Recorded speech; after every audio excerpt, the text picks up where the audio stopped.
Edith Labelle here backstage with new Cage Warriors flyweight world champion Sam Creasey. Sam, third time is the charm. You did it. You've worked so hard for this. Has it sunk in yet? Kind of. I think when I could feel him tapping and I saw Dan roll over the top of me, I was like, it all kind of just happened at once. I got the finish. Almost couldn't believe it. I didn't think he was going to tap. I thought he's either going out cold or or he's going to get out of this position. But no, it's amazing. I'm so happy. You mentioned focus being an issue in the past, especially I think during your two previous title fights. You looked laser focused tonight. Did you change anything coming into this fight? Did you feel yourself like very focused?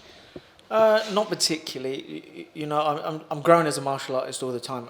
The way I look at my career is all about self mastery, and like martial arts is the beginning of that. And I'm trying to improve in every aspect of my life, and martial arts is a massive part of helping me to improve as a human. And each time I perform, I believe I perform better. I think even if you look at the two performances that I lost for the title, I was probably winning 90% of those fights. Just had a lapse in concentration, and they took advantage, and that's the story. And you and Shank were, you've trained together before. You can say you were friends. Was it a little bit conflicting to be in there with him tonight? It was very difficult. I've trained with others before, but not only have we trained together, a lot of the people that we've trained with are friends as well, and it's a lot of conflicts of interest. And I love having a fight with him and a good spar with him, and going back and forth. That's probably where we're happiest. But at the end of the day, one of us is a winner and a loser, and I'm in the luxurious spot right now of being the winner. But I've been that loser twice, and I've had to go home. So I know how that feels. I feel for him. Yeah, and I guess sparring together and trying to kill each other is very different, right? Very much so. Very much so. Did you have a specific game plan getting in there tonight? I did at one point. Unfortunately, I pulled my right calf while I was warming up, so that was very painful and quite upsetting. If you probably noticed the fight, I didn't really move a great deal.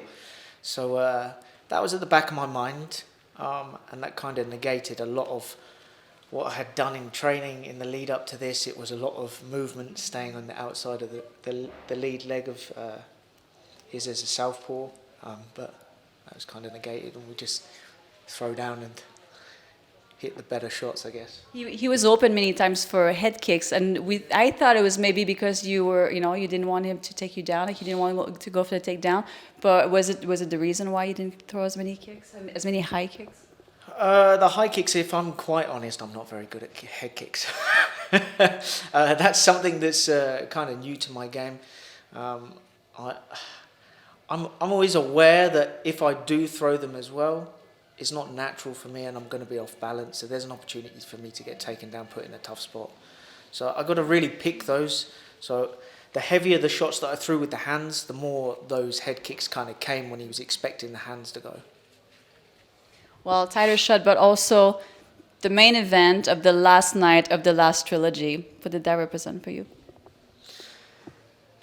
There's a lot of pressure, I guess. There's a lot of pressure for third time's the charm. I've been told, I don't know how many times now, trying to keep that stuff out of my head was very difficult. I have full confidence in myself, my own abilities, and that I'm one of the best flyweights in the world. But you start to let your head play games with you and build that pressure inside your own head, and it can get overwhelming at times. And it's all about staying calm and under that pressure. And I feel like I did that very well tonight.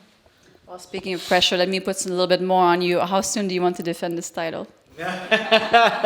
When's the next trilogy happening? I think we've got some more fights coming up in December. I don't think it's going to be a trilogy. This is the last trilogy. I think it's going to be a double headline.